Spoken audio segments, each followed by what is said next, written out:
buenas noches y bienvenidos a una nueva edición de Alfil TV.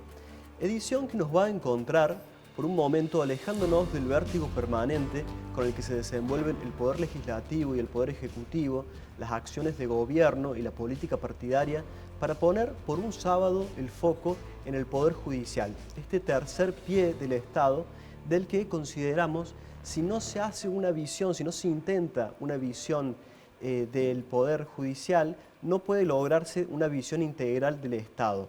Por lo tanto, vamos a estar conversando con la doctora Mercedes Blanc de Arabel, que muy amablemente ha llegado hasta los estudios de Canal 10.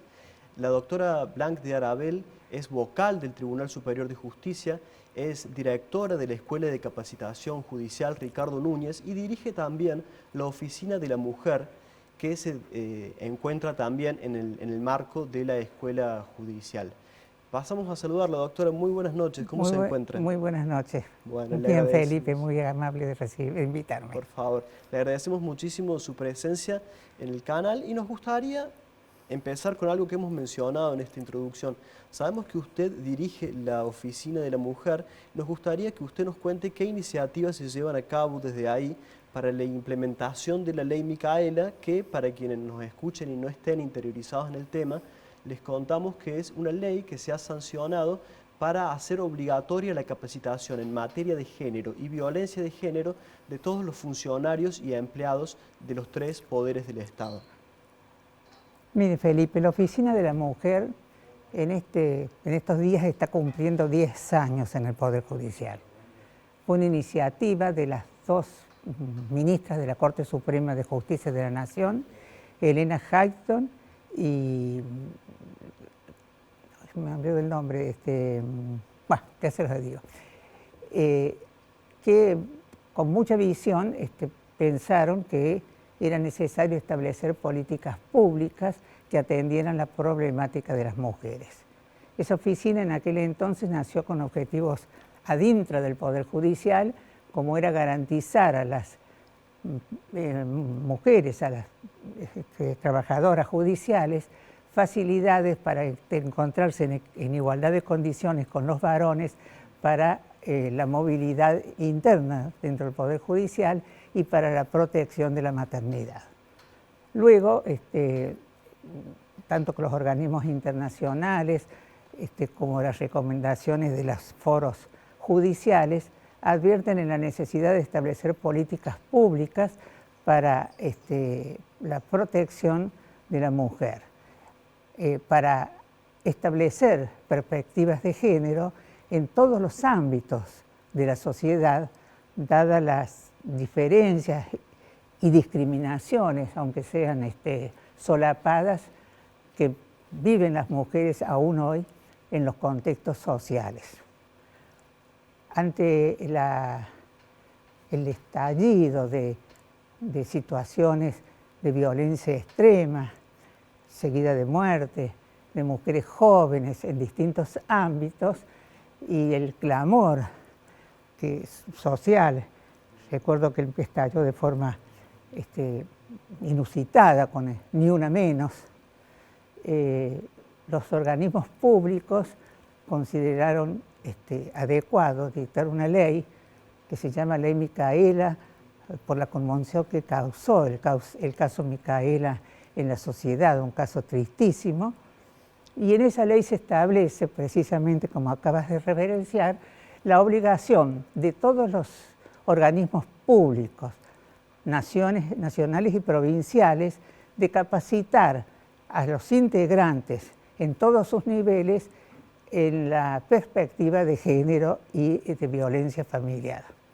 El Poder Judicial de Córdoba ha trabajado activamente, coordinado también con otras instituciones, como puede ser el Poder Ejecutivo, incluso las fuerzas policiales o las fuerzas de seguridad, y se ha llegado a la concreción de un programa que establece la obligación de capacitar, en el caso nuestro, en la provincia de Córdoba, a todos los dependientes del sector público, cualquiera sea el sector en que se desempeñan. Esta capacitación se ha iniciado este año, la nuestra está por terminar con fecha el 31 de julio, se hace online, con acceso libre, y es una de las condiciones de cumplimiento de obligaciones de los dependientes de estos organismos del Estado. La ley ha tenido el programa de capacitación ha tenido para su concreción la concurrencia de destacados profesionales y pedagogos que han establecido un modo accesible tanto para varones como para mujeres. A mí me ha interesado mucho la opinión de los varones frente a la capacitación. Y la verdad que me alegra muchísimo que en su gran mayoría, que siendo primeros remisos a cursarla, han dicho que verdaderamente han tomado una perspectiva alivianándose de la idea de que eran como los perseguidos en este contexto y diciendo que habían tomado conciencia de cosas que no habían advertido respecto a la necesidad de mirar a la sociedad con una perspectiva de género protectora de discriminaciones inaceptables. Es una perspectiva de los derechos humanos. ¿Se ha encontrado apertura por parte de los empleados varones, digamos? Sí, de la comunidad del sector público en general y de las mujeres realmente pensaba que era así, pero que lo digan los varones casi de manera mayoritaria me ha parecido importante, porque, vuelvo a decir, algunos, ustedes lo deben saber, frente a esta necesidad imperiosa de seguir con estas políticas, algunos se sentían como injustamente mirados como discriminadores o omisos en alguna consideración respecto de las mujeres. Sentían que se los señalaba como culpables. Claro, sí, incluso tenían actitudes defensivas. Claro.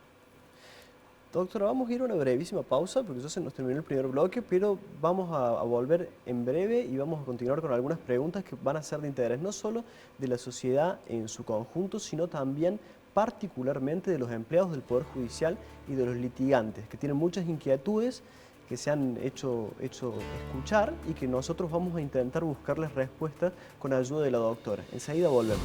En un bloque de Alfil TV volvemos a nuestra conversación con la doctora Blanc de Arabel.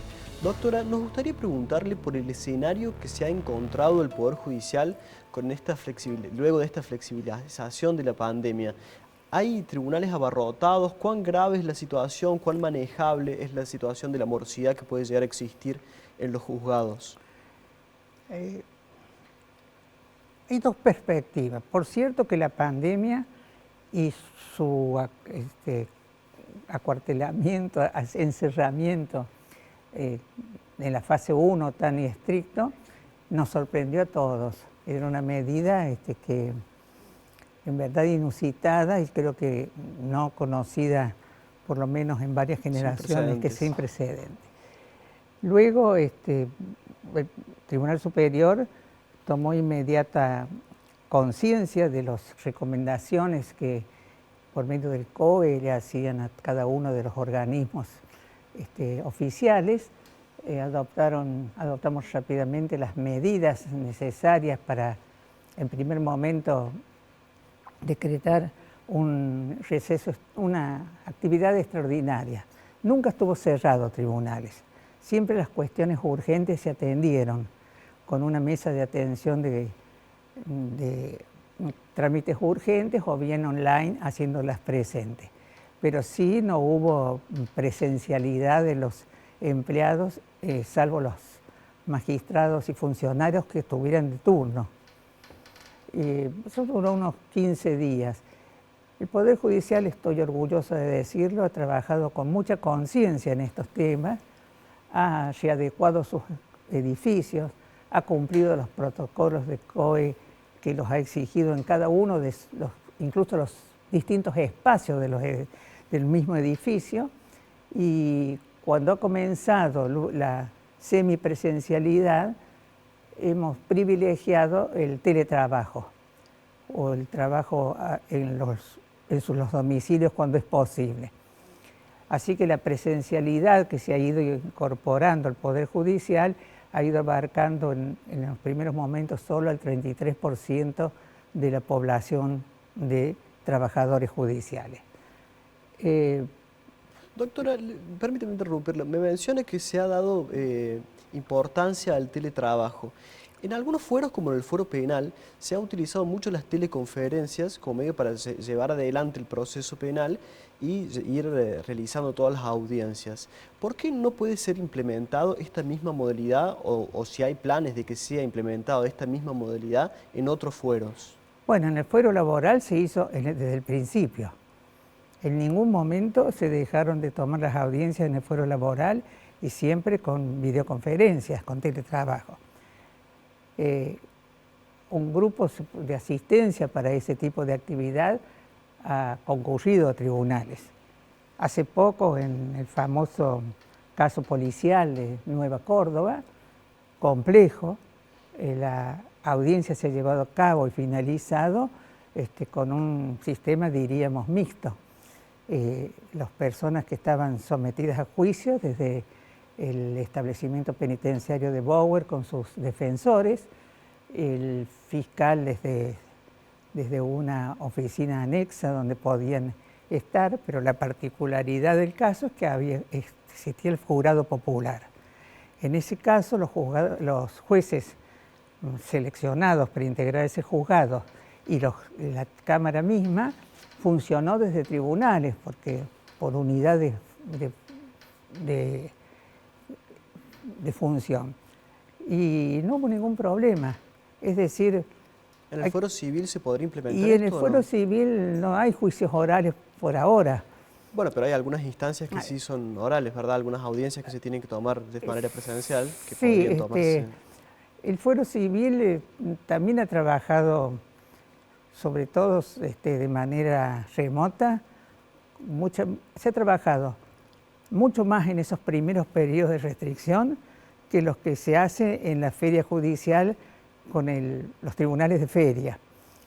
Se han recibido todos los pedidos, lo que pasa es que había una mesa de ingreso de trámites concentrada y con posterioridad personas que sanitizaban lo que se recibía y se distribuían dentro de los distintos tribunales competentes.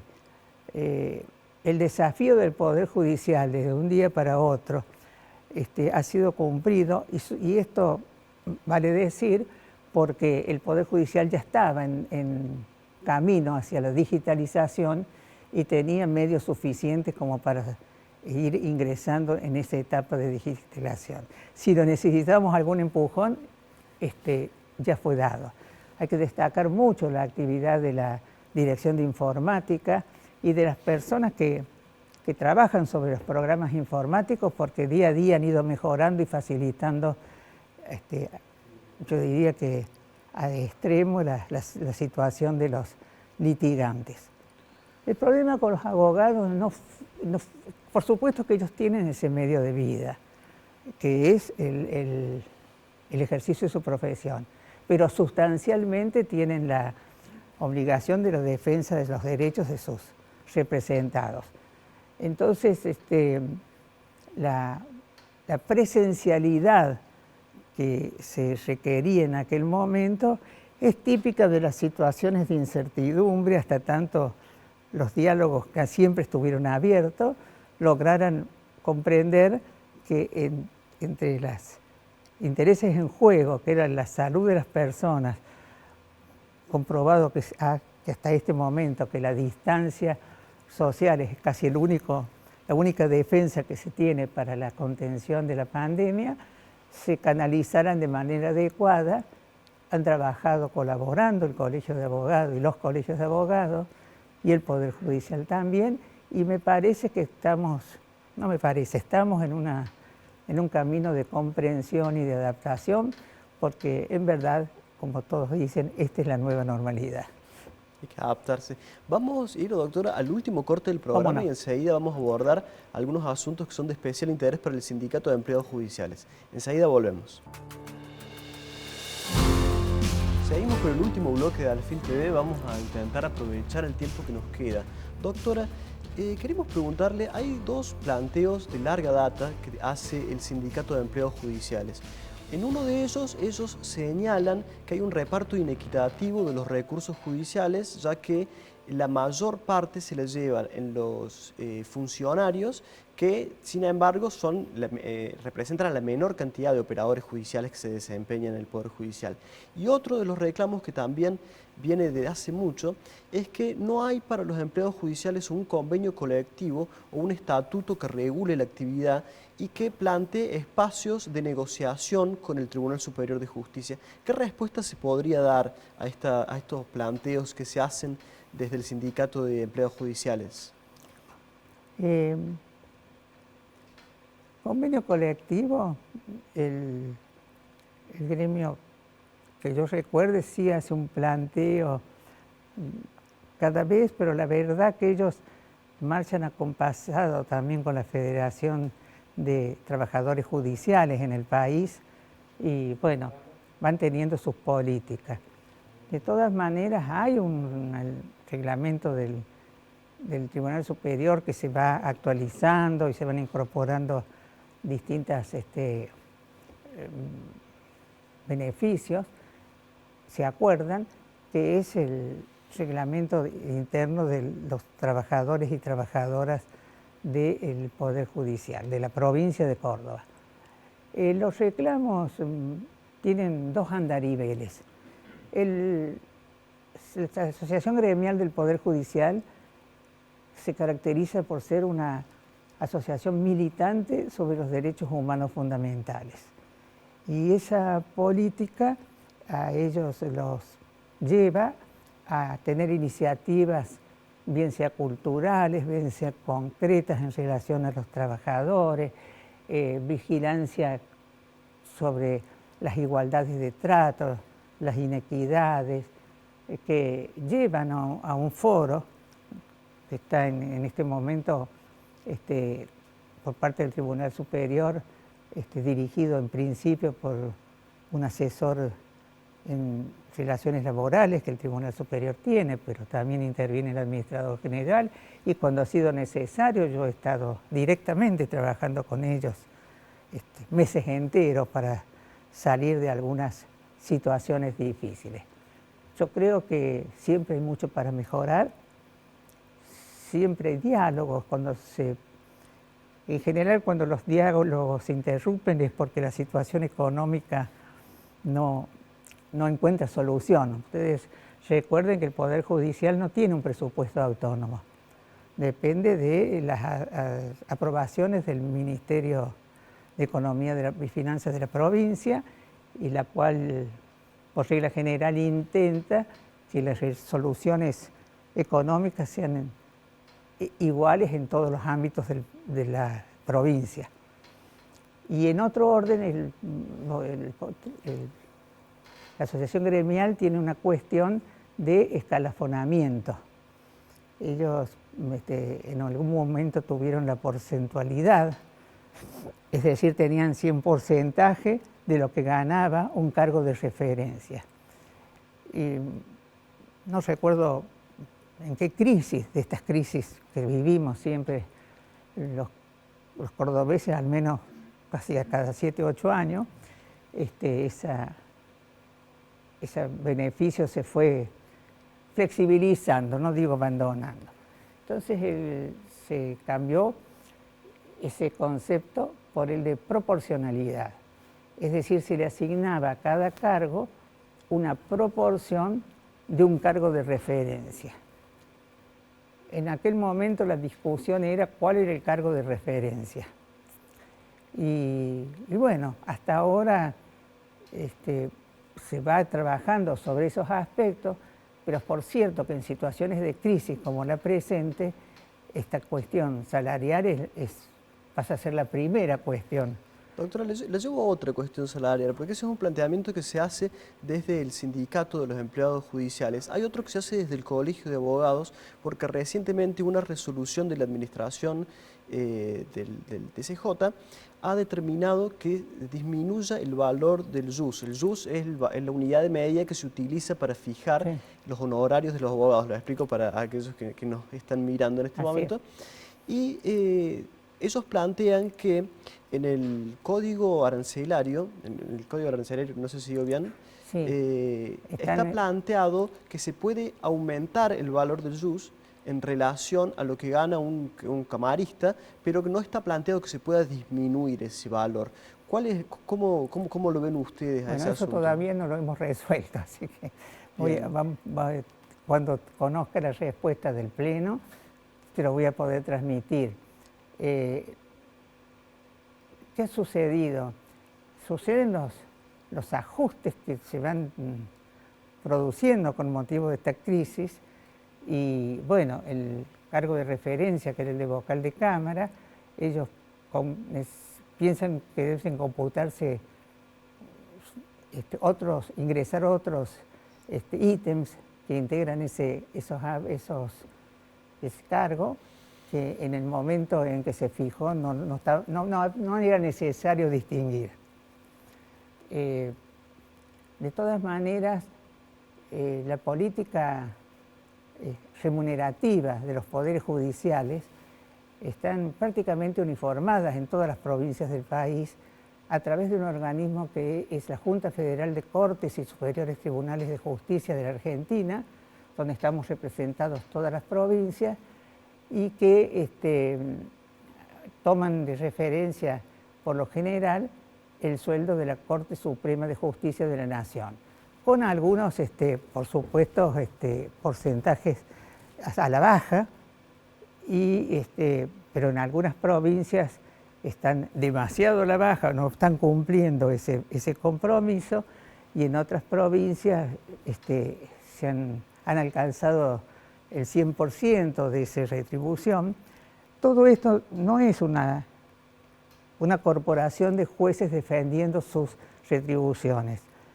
Es la magistratura de la Argentina intentando que se cumpla la manda constitucional de que los magistrados, cualquiera sea el monto que les sea asignado, no sea reducido sus haberes por otro poder del Estado o por impuestos o cualquier otra circunstancia que determinen que los otros dos poderes del Estado electos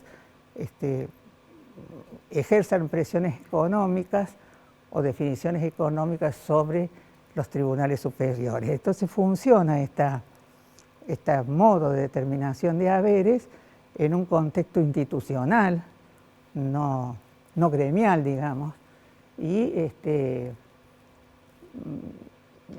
dentro de lo que hasta ahora se razona, lo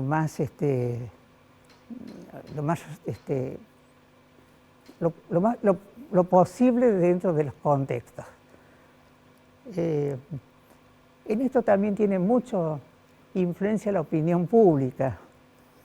La opinión pública, en verdad, toma algunas retribuciones y dice, ¿por qué ganan tanto? ¿Por qué hay mora? Dos elementos. Y los terceros es, fíjese lo que gana otra persona. La magistratura es una actividad que tiene incompatible con cualquier otra actividad remunerativa. Un juez no puede tener un kiosco, un juez no puede tener una librería, un juez no puede tener ninguna actividad. La única compatibilidad que tiene es la docencia universitaria con dedicación simple. Es la única franquicia que tiene. Entonces, para formar un juez se necesita mucho tiempo. No es una improvisación. Y ahora, desde el año 2002, los consejos de la magistratura, que son representaciones plurales, tanto de colegios de abogados, federaciones, instituciones académicas, universidades, Academia Nacional de Derecho, Poder Legislativo, que conforman ese consejo. Y los jueces pasan por una serie de exámenes de cautela de demostración de capacidades, y luego, si son seleccionados, miren que ingresan muy pocos en relación a todos los que rinden, se le garantiza un modo de vida o una retribución que, según la Constitución, es intangible. Comprendemos.